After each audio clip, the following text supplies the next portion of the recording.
Iran's supreme leader is dead, killed in a massive coordinated strike that may have changed the Middle East forever.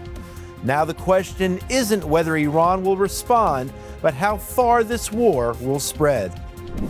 Welcome back to a very special Jerusalem Minute here on JNS TV. My name is Josh Hasten, correspondent for JNS News, alongside Alex Trayman, CEO of JNS. Alex, Israel is at war. Operation Roaring Lion, as dubbed by Israel, alongside the United States.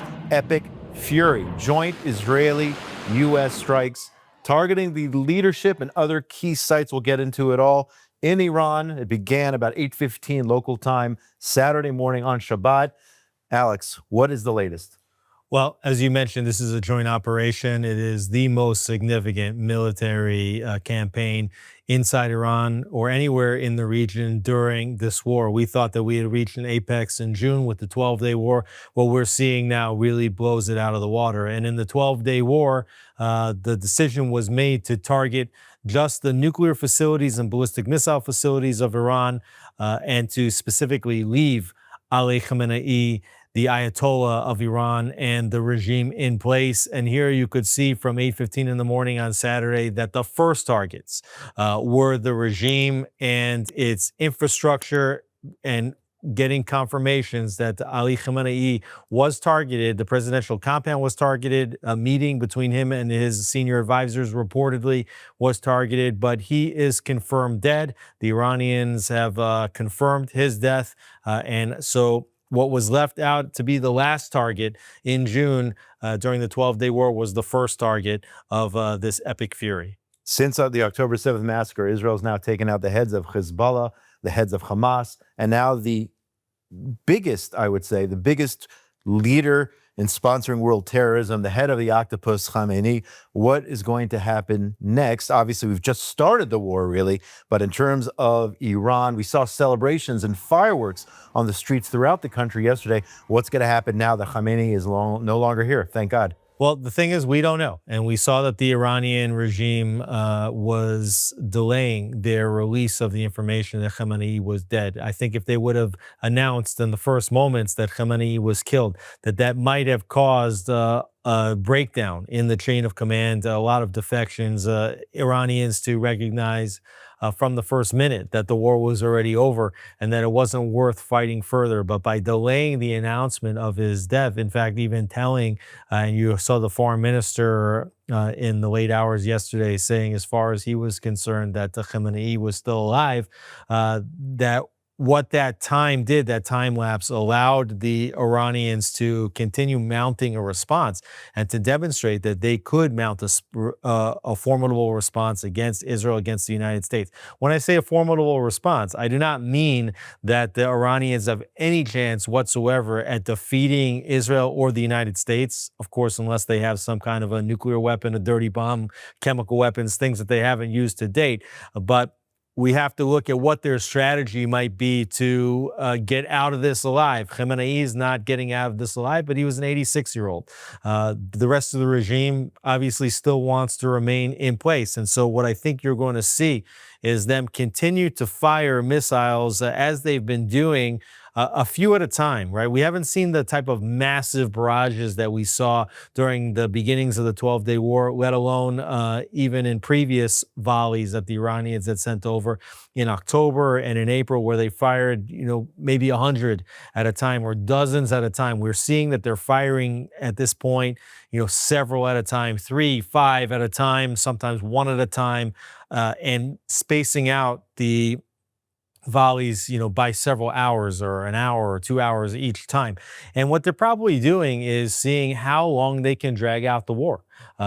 For Israel, the question is, how long can Israelis be expected to maintain their sanity when running inside and outside of shelters multiple times a day? I mean, I and probably you as well have already been in bomb shelters 6, 7, 8 times over the last couple of days and in the middle of the night. So, if they can make that last, for 1 week, 2 weeks, 3 weeks, Israel may run out of gas, let alone also running out of ballistic missile batteries. And at the same time, the United States also has a limited time frame, I believe, for President Trump there's a lot of people inside the United States, both Democrats as well as those isolationist Republicans, that didn't want to see the United States dragged into a war.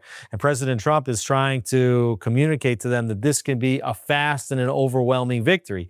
And so too for the Americans, if this drags on into week 2, and then into week 3, and then into week 4, at a certain point, there might be a groundswell of pressure on the United States domestically to stop the campaign. And if Iran can wait that out somehow or another and still wave that flag the same way that Hamas tried to do, over the more than 2 years, that's how they would get a victory here. So the question is, can there be overwhelming fury, epic fury, and also can the Iranian people rise up and convince the members of the Islamic Republic, the Revolutionary Guards, to stand down and to actually side with the people and take Iran into a new direction away from this fanatical Islamic regime. So I was just getting to some of the details. In addition to Khamenei, Israel also taking out the head of the commander of Iran's Islamic Revolutionary Guard Corps, also taking out the defense minister.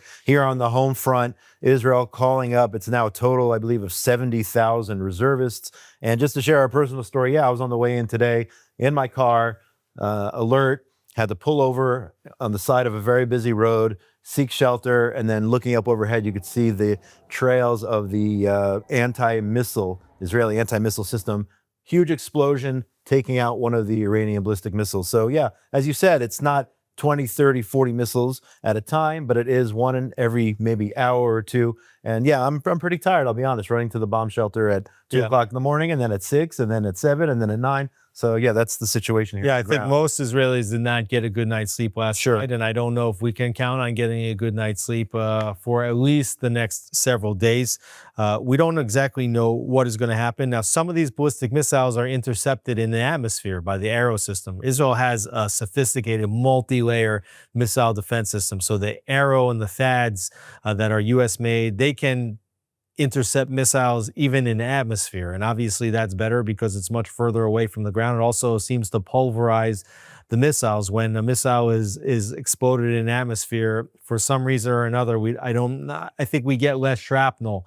But what we've seen is that sometimes the Arrow and the THAAD misses some of these ballistic missiles, and then Israel is using its shorter range missile defense systems, including the David Sling, which is for medium range missiles. And what Israel even discovered that they could deploy during the 12-day war Operation Rising Lion was that they could even deploy the Iron Dome to intercept missiles as a last resort. The only problem with that is that this missile defense is meant for short-range missiles, which means missiles that do not go all the way up into the atmosphere. And here we are, indications that we may soon have to run into the bomb shelter. They pre-alert. Alert. Might have to get up and run any minute now. Sirens may come, and you can't turn this off, by the way, right? So there's no way to... Can't mute it. Right, so this happens, and it's not a nice sound, right? It's not like a calm, a gentle, by the way, you may need to make your way to the bomb shelter. It's like, and there's nothing you can do. So, when these things go off, you have a panic. Like everybody in the country has a collective panic attack at the same time, even though we come to expect it. Now, if the Iron Dome has to intercept these ballistic missiles, it intercepts them very close to the ground. And even this morning, I think it was probably the missile that you were talking about on your way into work. We heard a very large boom, and we saw the intercepted plume in the sky, basically what seemed to be like right over the Temple Mount, and it was pretty low to the ground. So, you're really like risking, what happens if it gets through the Arrow and it gets through the David Sling. Iron Dome can provide a last resort, but then you do see sometimes significant shrapnel and shrapnel injuries. A lot of times these are called light injuries, but these could be like life-altering injuries. If shrapnel comes at the speed of gravity and hits somebody in the face or in the body part, who knows what kind of damage that can do, even though it's considered a light injury as compared to a moderate or a critical injury. And then at the same time, if these ballistic missiles are cluster bombs, which means that they come down and before they hit the ground, they disperse themselves over a much larger radius with little pieces, each carrying a payload. So even if the Iron Dome can intercept, it might be just at the point where those cluster bombs can already split. And so you can still have significant damage, even if the Iron Dome does manage to intercept the ballistic missile. So, Alex, 2 people have been killed, and they talked about it this morning on the news. The identity of one of those killed was a woman who was a foreign worker here in Israel. She was a caregiver, and because of the fact that she was taking care of an elderly Israeli woman, she wasn't prepared to leave her. She stayed with her, and unfortunately, there was a direct hit to the building, and that person was killed. Another woman, I believe, had some sort of breathing problems or went into shock or whatnot. She couldn't breathe, and unfortunately, she passed away as well. But that's the reality, right? Well, we saw that this woman killed in the direct strike in Tel Aviv, and if you've seen any of the video from that direct strike, you see the immense damage that any one ballistic missile can do if it strikes. And we've seen multiple strikes. There have been multiple strikes of ballistic missiles that came unintercepted, hit the ground. We saw, for example, another ballistic missile that hit a bus depot, I believe outside of Haifa, and you could see something like 10 or so buses in a row, like all blown out. Yeah. So each one of these missiles could do significant damage. You had the one woman killed, you had 20 other injured in that attack. But as you mentioned, the woman dying essentially probably of a heart attack, like of a heart condition or a breathing condition. The Magen David Adom Emergency Medical Services, as of last night, had reported treating over 86 injuries. And most of those injuries relate to individuals as they're making their way quickly from their homes or wherever they are into shelter, tripping downstairs, falling, things falling on them, different type, and also stress-related injuries. Yeah, absolutely, Alex. And we all know that those numbers could be much, much higher if it wasn't for, thank God, the systems we have in place and God up above. I want to talk about as we said at the very beginning, the goals of the operation or whatnot. Leading up to yesterday, we had talked about President Trump and the different things he said. Originally, he told the Iranian people, we're going to come and help you. Then he shifted in terms of strategy and in terms of goals. He said, no, we want Iran not to have nuclear weapons. Israel always concerned about not only nuclear weapons, but ballistic missiles, and Iran being the head of the octopus of the terror proxy supporting Hezbollah and other organizations. Yesterday, Trump went back and talked about freedom. Let's watch this clip. Our objective is to defend the American people by eliminating imminent threats from the Iranian regime, a vicious group of very hard, terrible people. Its menacing activities directly endanger the United States, our troops, our bases overseas, and our allies throughout the world. For 47 years, the Iranian regime has chanted death to America and waged an unending campaign of bloodshed and mass murder, targeting the United States, our troops, and the innocent people in many, many countries. For these reasons, the United States military is undertaking a massive and ongoing operation to prevent this very wicked, radical dictatorship from threatening America and our core national security interests. Finally, to the great, proud people of Iran, I say tonight that the hour of your freedom is at hand. Stay sheltered. Don't leave your home. It's very dangerous outside. Bombs will be dropping everywhere. When we are finished, take over your government. It will be yours to take. This will be probably your only chance for generations. So again, this round started with the Iranian people protesting. President Trump then saying help is on the way. And then his comments diverted to the nuclear weapons, and Israel interjected, saying we have to deal with the ballistic as well. And now President Trump seems to be going back to freedom for the Iranian people. Well, I think that President Trump did give the negotiations an honest last chance, even if he expected, and many others expected, and certainly Prime Minister Netanyahu expected and expressed his skepticism that any deal, would not be reached, that any deal that the Iranians make was not worth the paper it's printed on. But I think that the President of the United States did give the Iranians a last-ditch effort to say, okay, look, we understand you guys are moving all of the military here. You're likely to use that military force against us, against this regime. And our only choice is to say, okay, the gig is up on the nuclear program. You guys can come in and dismantle the entire nuclear program. You can check any site, anytime, without notice, and go in and do whatever you want. We're going to let you, we're giving up on the nuclear. We're also going to stop the production of the ballistic missiles, understanding that Israel and the United States are tracking the development of the ballistic missiles, that Israel had intelligence on exactly how many ballistic missiles they were producing, where they were producing them. So if Iran would have given up its nuclear capacity, its ballistic capacity, if they would have pledged to stop funding terror proxies like Hezbollah and the Houthis in the region, and it also said that they would no longer mow down protesters in the streets, just leave us alone. We're gonna change our ways. I think perhaps the president may have given them an out, but unfortunately, they were unwilling to make even that most simple negotiation, and therefore the president of the United States decided that the problem is not just the weapons; it's the problem the people that are developing the weapons, the people that have their finger on the button. And that's why in the 12-day war, they waited, and perhaps Israel at the end was thinking maybe we can take out Khamenei.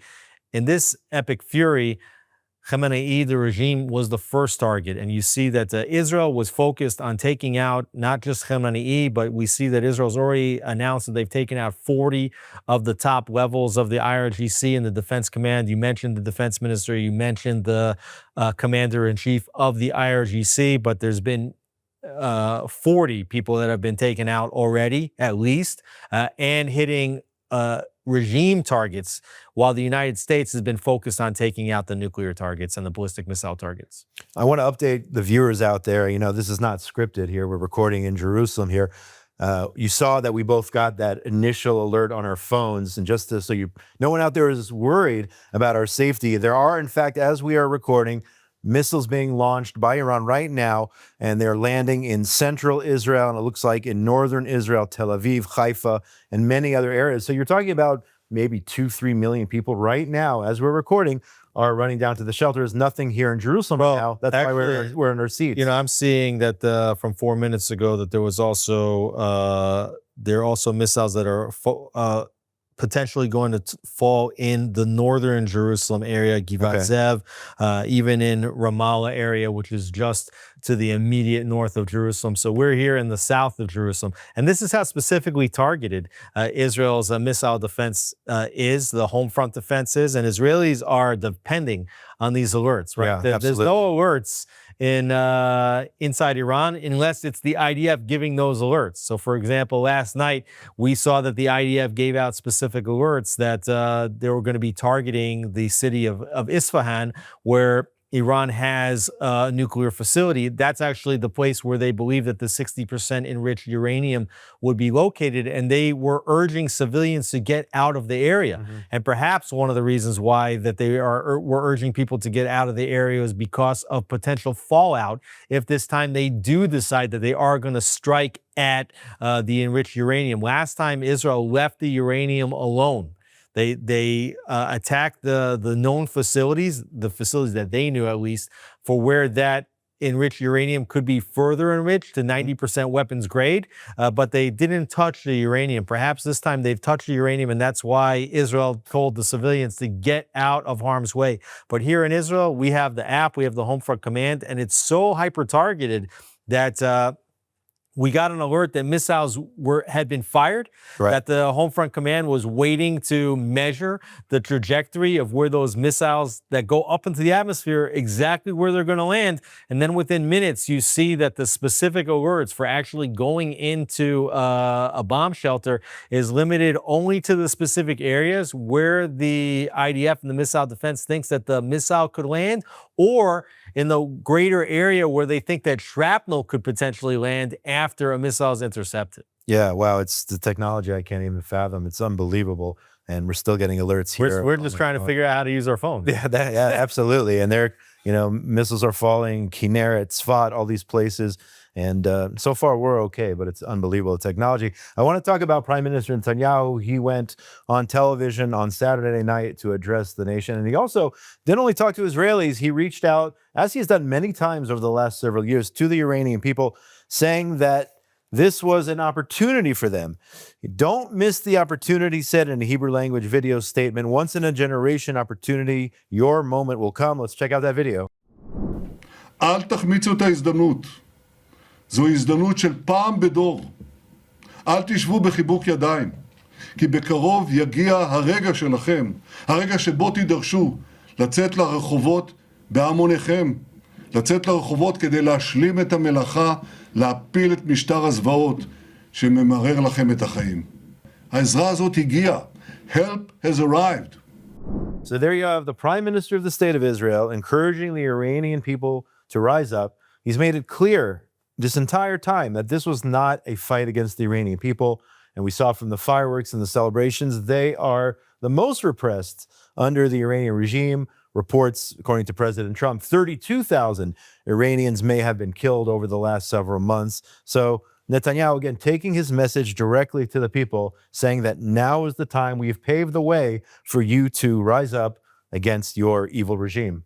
Yeah, I think that's right. Even before we do that, I'm just going to show this to the screen right now. These are all the places that are targeted. Somehow or another, there's this little area right here in the middle that's not targeted, and we're actually right at the northern edge, or no, we're in here somewhere. I don't know.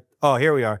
In Jerusalem, you can see here, Jerusalem is not in that targeted area. Right, this second. It could be in another 10 minutes, sure. 5 minutes, in an hour. So we'll see if they can put that screenshot up on the screen. But, you know, when you're talking about this regime, you know, the protesters have been out against this regime now for something like 6 weeks already. Right. And we've seen that the regime has targeted tens of thousands, and some estimates say even upwards of 100,000 protesters in the streets. Now, these protesters are unarmed. The Iranian people have no defense against the military. The military structure in Iran is developed not to fight against outside targets. That's what Iran uses its terror proxies for. That's why they have Hezbollah and the Houthis and Hamas. Their IRGC, their Basij, these are shock troops meant to control the population. They are highly armed. The people of Iran, not armed. Iranian people, millions of them, have stormed into the streets over recent weeks with the regime mowing them down, trying to get the protesters back inside. Now, why are people protesting? Well, they're protesting because this regime has taken a country that is resource wealthy, right? Israel is a resource poor country, relatively speaking. Iran is a country that has immense oil and natural gas resources, okay? And by all accounts, should have enough money coming in from the sale of oil and gas to provide pretty well, relatively speaking, for the Iranian people. Now, instead of using that money to build infrastructure and provide for its people, they use that money for funding foreign terror organizations, including Hamas, including Hezbollah, including the Houthis, including Hezbollah that exists in Central and South America.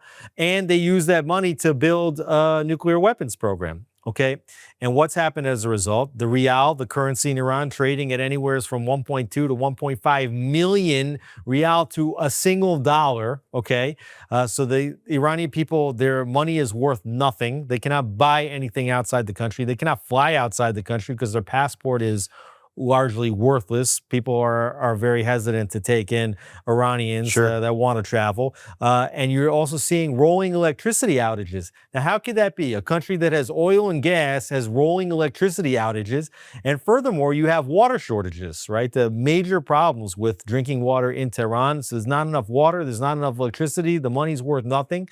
So this fanatical Islamic repressive regime has brought nothing but hardship and failure to the Iranian people. And the Iranian people, they were on a different trajectory during the Shah's rule prior to the Islamic Revolution of 1979. So now these same people that ushered the Shah out in 1978 and 79 by rising and going into the streets, they're doing the same now. Of course, the Islamic Republic, they remember what happened in 1978 and 1979, which is why they have the troops in order to mow down the protesters in the streets and to get them to go back inside.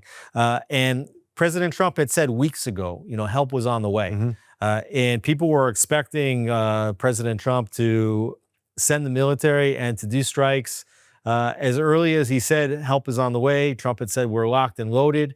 Of course, as we saw, it's taken many weeks for this massive armada to get all the way into position. We saw the Gerald Ford, the largest aircraft carrier in the world and the largest in the U.S. fleet, only got to Israel's shores on Friday. Right. So literally just hours before the attack. So you see that the president wanted to make sure that all of the pieces of the puzzle were in place for a successful military attack. Also, it's being reported, and we'll find out more about what actually happened, but it's been reported that Israel and the United States were specifically waiting for a meeting to take place between Khamenei and his top advisors so that they could strike at that moment, so that they could take out a whole class of the leadership of Iran, not just Khamenei himself. So a lot of different considerations, but the president of the United States saying now help is on the way. Prime Minister Netanyahu stating this is the help that you've been waiting for. And now the president of the United States saying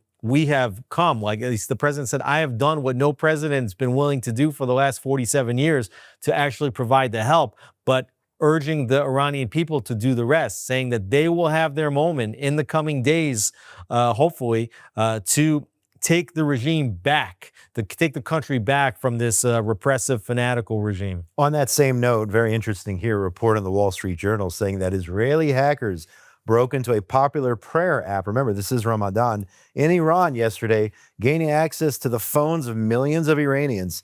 Through the breach, Israel sent messages to military personnel and members of the Revolutionary Guards, calling on them to defect and rise up against the regime. Just another, you said we don't have a lot of resources. We definitely have the technology, as we just demonstrated with the phones. And now our hackers sending messages to the Iranian people, telling them now's the time. Unbelievable. Yeah, this is not just a kinetic war. It's not just a physical battle between air forces and ballistic missiles. This is also a war which is taking place in the cybersphere. Certainly, you can be sure that Iranians are trying to use cyber attacks against the state of Israel, and Israel has a cyber directorate to prevent cyber attacks on the country. And we've heard some reports that there could be that there might have been cyber attacks. I think I'm hearing sirens outside. Yeah, let's but check we're that out. Soundproof. Yeah, we're seeing now that the red alert in Jerusalem, center and east. I don't know if it's in our area specifically. If it says southern Jerusalem, I'm pretty sure I hear it in the background, but we're in a soundproof studio. okay. So let's just hope that this building, which is made of paper mache, No, the industrial zone, I would not. will hold up. Don't try that at home. I wouldn't recommend that, but I don't know if it's in this area, but I hear it from a distance here. Iran retaliating also against Israel. We mentioned the missile strikes against Israel, but they're also targeting U.S. bases. From what I understand, Iran struck the U.S. Navy's 5th Fleet headquarters and facilities in Bahrain. Also, I saw strikes in United Arab Emirates and even in Qatar, if I'm not mistaken, targeting the U.S. base there. Do we know any of the extent? I hear from, at this point, I don't see any injuries right now, but maybe you know more in terms of the extent. But the significance also, I want to talk about, of the fact that you have Iran targeting, Qatar, targeting the UAE, targeting these other Arab countries in their vicinity. What can we make of that? Yes, aside from all the attacks on Israel, and certainly I think the most ballistic missiles have been fired toward Israel, but from what I understand, something like half of the missiles that Iran has fired have gone at other countries in the region. You mentioned that they struck the U.S. Navy's 5th Fleet headquarters in Bahrain. So there were several attacks in Bahrain. There were several attacks in the United Arab Emirates. A boom outside right now. We just heard The Iron Dome taking out a missile. maybe it was an Iron Dome. Maybe it was a direct hit someplace. We really don't know. We're in a soundproof studio, so if you're hearing the booms inside the studio, that means it's a pretty loud noise. I did feel a little shaken here. We don't know if there'll be more. But there were multiple attacks inside the Emirates, in Abu Dhabi and in Dubai. It's believed that the Burj Al Khalifa, this I think one of the tallest buildings in the Middle East, was targeted. The Fairmont Hotel was hit. We saw that the airport in countries like in Qatar was hit, and I think the airports in the Emirates may have been targeted as well. So we've seen so far strikes in the Emirates, in Bahrain, in Qatar. There was a missile that landed near a U.S. base in Iraq. There was a missile that landed in Jordan. That might have been a misfire, something that was maybe meant to get all the way to Israel but fell short. And I think there was also missiles lobbed at Kuwait. So you see that this is the strategy. And I think as far as the President of the United States is concerned, okay, if they're going to be attacking all of our neighbors, and especially if they're going to be attacking at U.S. installations, I think this is only going to encourage the President of the United States to see the epic fury of day one multiplied and increased on day two and day three moving forward. And at this point, I don't really see any possible path out for this regime to come back off of their high horse. I'm pretty sure that the President of the United States is going to go all the way. And as we mentioned earlier, there is domestic considerations here. The president doesn't want this to drag out. That would be the victory for Iran. So again, seeing how Iran is striking out all across the entirety of the Middle East, I think this also makes the case back to the Americans how great a destabilizing force Iran has been, and that the president, working together with their very powerful ally, although small ally, Israel, is going to work as fast as possible to completely neutralize the Islamic Republic's capabilities. Now, it's one other thing I think it's important to note is the fact that until now, Hezbollah has not gotten involved. We have not seen any missiles fired by the Houthis in Yemen either. So far, both of those pro-Iranian and Iranian-supported, regime-supported terrorist organizations are still on the sidelines. Yeah, I think this is actually an important military victory for Israel, although this is the situation so far. We don't know what's going to happen. But you recall that I mentioned the terror proxies were the forward-facing militaries of Iran. This was a strategy of destabilizing the region via terror proxies. Hezbollah and Hamas specifically were meant to destabilize Israel. The Houthis were primarily funded to destabilize Saudi Arabia, but we saw during this extended 2.5-year war that the Houthis have fired hundreds of ballistic missiles at Israel. And even if they haven't done too much damage, I mean, I was in the airport when a Yemenite Houthi missile hit the airport. But they also do a lot of psychological damage. And every time Israel has to fire anti-terror, anti-missile barrages, it's extraordinarily expensive. So it does monetary damage, psychological damage. And so far, as you mentioned, Hezbollah and the Houthis and Hamas, for that matter, have not gotten involved. And what that means is that Israel has degraded Hezbollah to such an extent that the Hezbollah calculation is that they cannot affect the overall outcome of this war by getting involved, which they could have done if they had gotten involved on October 7th when Hamas attacked. And that was the plan. The plan was for Hezbollah, Hamas, Houthis, Iran to all attack simultaneously. They could have done immense damage to the home front. One of the great miracles of the war was the fact that Hezbollah and the Houthis and Iran took the decision in the early hours not to jump in. And what happened at that time was that Israel actually mobilized about 100,000 troops and sent them to the north, not just to the south in Gaza, to prevent that invasion. Here we see that Israel has called up 70,000 troops on day one of the war. And where are those troops going? The overwhelming majority of them going to the north to prevent and to deter Hezbollah from coming into the war. Now, Hezbollah was supposed to be the deterrent that was going to prevent Israel from striking against Iran and their nuclear facilities. And here, Israel has deterred Hezbollah, the forward-facing proxy of Iran, right on Israel's northern border from getting involved. So significant military victory, but we have to watch and learn.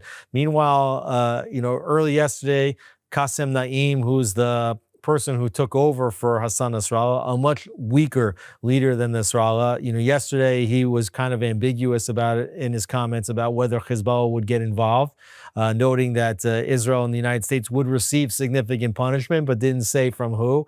And earlier today, he made another statement stating that the Hezbollah would not stay out of the aggression. But meanwhile, we haven't seen what that, if that's a real threat, if he's just making statements. I think what Naim knows and what Hezbollah understands is that Israel is prepared for the scenario that Hezbollah would get involved. And that's why we also saw in the hours and days leading up to this mission that Israel was very active inside Lebanon, specifically attacking missile depots and launchers.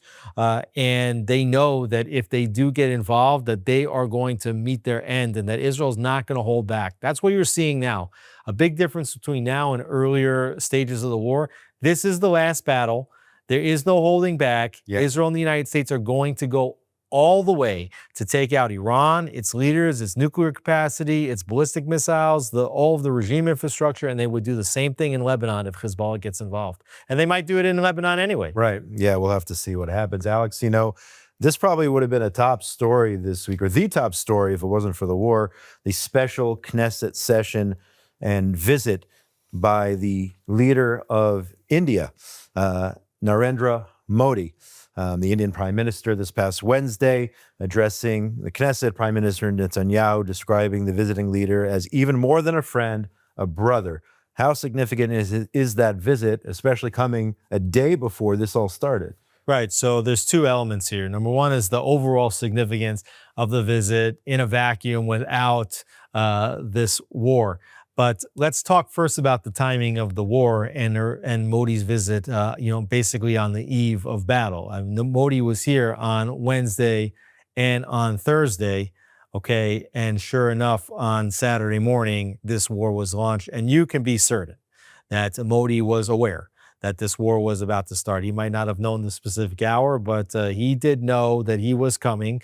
And in fact, we in Israel knew that the war would not start while he was there. He also knew that the war would not start while he was there. But he specifically came on the eve of this war. And I think so important to demonstrate to the entire world that the leader of the world's largest population, and we're talking 20% of the world population, 1.4 billion Indian people, that he stands with Israel and the United States in its war against Iran. And Prime Minister Modi made multiple comments in his addresses, both in English and Hindi at the Knesset, which was a historic address, the first by an Indian Prime Minister in the Knesset, as well as his statements on Thursday, which were in Hindi, following the signing of some 17 bilateral agreements we'll talk about in a second.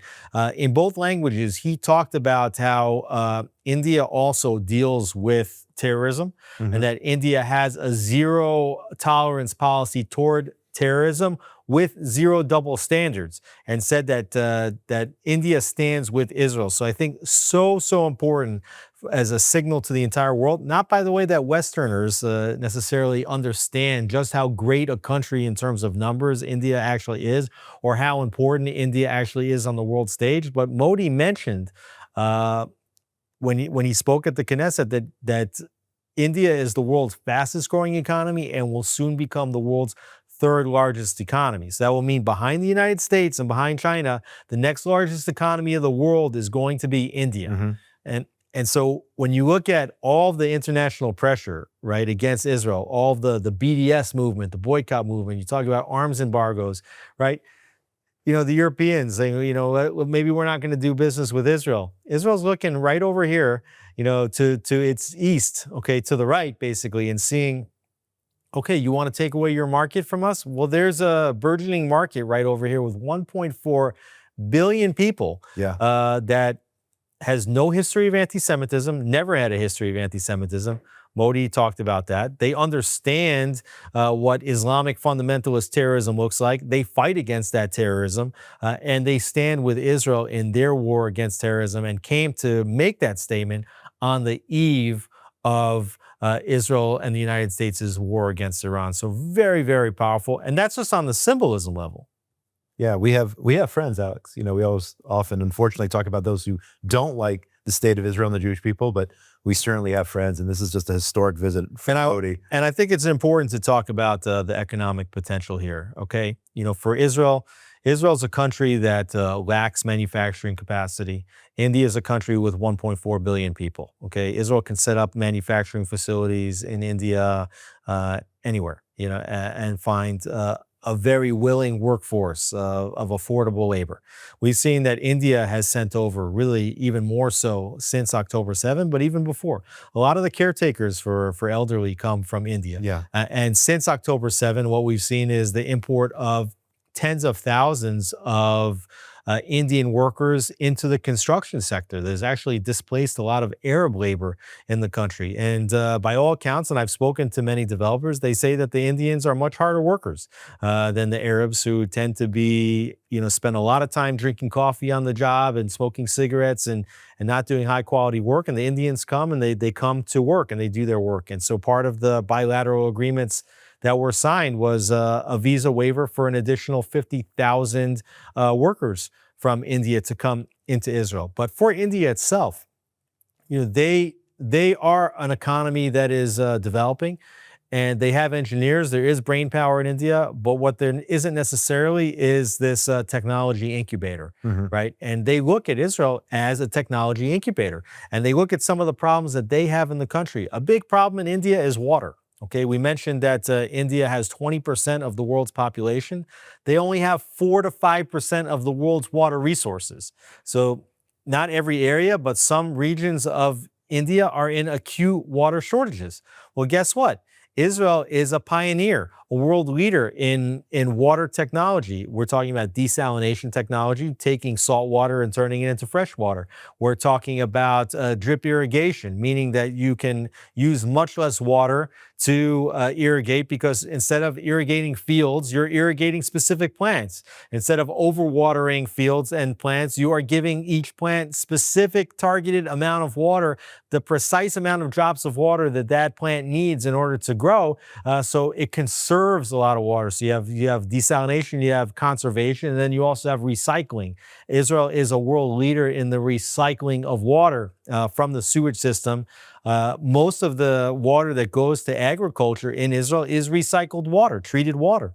And this is another technology that Israel can bring to India. There's a lot of other agricultural technology that makes food supply much less of an issue for feeding 1.4 billion people. And then all kind of other technologies in terms of defense. You cannot be a major world power without having a significant military.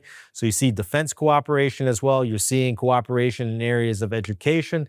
Again, 17 bilateral agreements. There was a whole ceremony on Thursday at the King David Hotel, agreement after agreement after agreement after agreement signed between these two countries. And you don't see anything like that with any other country in the world, coming and signing so many agreements. And the two countries also stating that they're going to be working toward a free trade agreement, which I think could have a very big impact on Israel in terms of domestic consumption. Israel is an expensive country, importing goods from all over the world. If we can import goods from India, even goods that we make, that we contract the manufacturing of, if they can come back into Israel without customs taxes, I mean, unbelievable potential. And he didn't say it on this visit, but I really liked what the Prime Minister said the last time Modi came to Israel in 2017.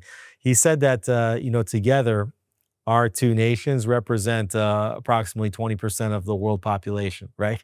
Which is, it's a tongue-in-cheek gesture, because the Israeli population of 10 million, it would not even be a rounding error in India's census of 1.4 billion people. But I think that what the comment meant is that Israeli economy, what it brings to the table, and what India and its economy bring to the table are completely complementary. And the power of these two emerging superpowers working together is not 1 + 1 = 2. It's exponential. And so as Israel's looking for friends all over the world, it has found potentially the best friend that it could possibly have. And, and I was at an off-the-record briefing with the foreign minister of Israel, and some of the things he said, we'll keep it off the record. But one of the things he said, which I think it's okay to bring on the record here, is that Israel recognizes that in the period moving forward, that aside from the United States and President Trump, that Israel's most important allies going forward are Germany, Japan, and India. And so you're seeing the burgeoning of this relationship. I think it's just so powerful for Israel. And I think that as this relationship continues to develop, that the entire world is going to take notice. And that's why I wanted to make this the top story, but we have a lot of other things going on right now. And just getting word right now of a direct hit in the Beit Shemesh area near Jerusalem. That's probably what we heard in the It's very possible. We because heard it's not that far not away. too far away, that boom here with injury. So we're going to have to monitor that. Of course, go to jns.org for all the latest on the war and everything else going on. Yeah, I would say our coverage has been outstanding. The team working overtime, even coming on in the early morning of Shabbat to provide coverage. It's led by our news editor here in Israel, Charles Bibelezer, who is a legend in terms of his coverage. But we've got an amazing team that's been working around the clock, providing you not just the facts, but also the analysis, how to understand what's happening, which is so important, as so many people in the United States and the West question, whether that's Democrats that just hate Israel and seem to want to support, you have this like red-green alliance where you have progressives who seem to want to support Islamic extremists like Hamas and those in Gaza and Iran, over free, peace-loving, democracy-loving individuals. And then you also have the isolationists in the United States who just don't want the United States involved in any kind of military conflict. So as you have this push on both sides to force the president and everybody else to justify or to question the justification for this war against Iran. You have JNS, which is providing high-quality facts analysis in real time, and I think it could not be more important. I agree with you 100%, Alex. And just one last thing before we go, I just want to wish you and your family a Purim Sameach, the holiday in which we celebrate the fact that you had a Persian ruler trying to annihilate the Jews, carry out a genocide against the Jews. And here we are thousands of years later, we had a very similar situation, and a Persian ruler trying to annihilate the Jews and the Western world meets his maker just 2 days before the holiday on the exact same Shabbat when we read about the history of persecution against the Jewish people in the form of the Amalekites through the generations. Unbelievable. You couldn't write this stuff. You couldn't make it up. It was 2,500 years ago. And not only was it a Persian ruler that had created an empire from Hodu ad Kush, that's from India until Ethiopia. Here you have an Iranian regime that had terror proxies all over the Middle East, everywhere from Yemen, which is right on the tip, almost touching Ethiopia, all the way, to the provinces near to India. And that the head of this regime, what's his name? His name is Khamenei. Okay, Yeah. It's like it's almost the same exact name as the Persian ruler that wanted to annihilate the Jewish people in this story 2,500 years earlier. So you have a Haman here in Khamenei who was just taken out now, like you said, on the Shabbat, where we read about Amalek, and Haman was a descendant of Agag, the king in the book of Samuel, who was an Amalekite who was attacking Israel. So you see here just the incredible religious significance. You have a war which began 2.5 years ago on Simchat Torah, the joyous day in which we celebrate our Torah. And now we're hoping that this war ends right on the holiday of Purim, which would be a complete circle and a very, very joyous occasion. Purim is a very joyous day of celebrations that's celebrated by religious and secular Jews alike. A very, very joyous day, and hopefully within a few days from now, the two of us will be in the next episode of Jerusalem Minute, and if it's not the next one, hopefully in the next 2 or 3, celebrating a tremendous victory in this war against Iran. And let's hope that this battle is in fact the last battle, and a last battle that ushers in at least a generation of peace here in the Middle East without terror sponsors and without terror proxies. Amen to that, and Purim Sameach to all of our viewers who are celebrating. This has been a very special edition of Jerusalem Minute here on JNS TV. Josh Haston alongside Alex Trayman, CEO of JNS. Just want to give a shout out to the people behind the scenes who came in during a war in order to film this week's Jerusalem And Minute. stayed in the studio during the sirens to keep. I don't recommend that. I can't endorse that, but they are definitely. I mean, is this a bulletproof desk over here? Yeah, Next time we should take. Yeah, I don't know. I don't think my parents are going to be too happy seeing this. But Aaron Wogalantern, Yuri Svetsky, along with our producers, Zach Sickerman, Esther Eden, Ryan Lifshitz. Yeah, and in moments like this, if you support the work that we're doing and For you sure. can see the growth. I mean, if you just look at the YouTube channel, by the way, on October 6th, 2023, we had 10,000 subscribers on our YouTube channel. Today, we have something like 325,000, maybe 330,000 subscribers on the YouTube channel. That's growth in 2.5 years. You know, when this war started, we didn't even have the studio, but we understood we needed to up our game. We built this studio. So if you appreciate these videos, I think right now we have 14 weekly videos plus additional videos that are coming out. So, you know, we're producing a lot of video here. And in addition to all the video, produced by this great team led by Yuri Skversky and the whole team that you mentioned, we have also the bureaus reporting on the news in written article form here in the United States, as well as here in Israel, as well as the bureau in the United States. It is a significant operation. We are trying to grow it and to make it a formidable force to counterbalance the false media that's out there, whether that's led by Al Jazeera in Qatar, or the New York Times, or the BBC, or the CNNs out there, and the AP and Reuters particularly, that have this horrific anti-Israel media bias, or whether it's other Jewish media that simply are not doing the job, that they are not counterbalancing these other bad media.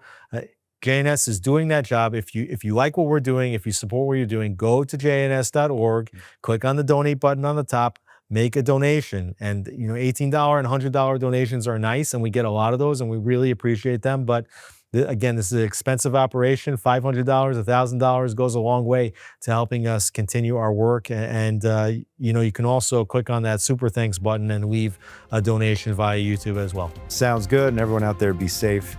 And I have to end on the brave men and women of the IDF who are guarding and protecting and defending us 24/7 by land, by air, and by sea. So Purim Sameach to those celebrating. And please God, we'll see you next week and celebrate again on Jerusalem Minute here on JNS TV. Have a great week, everybody.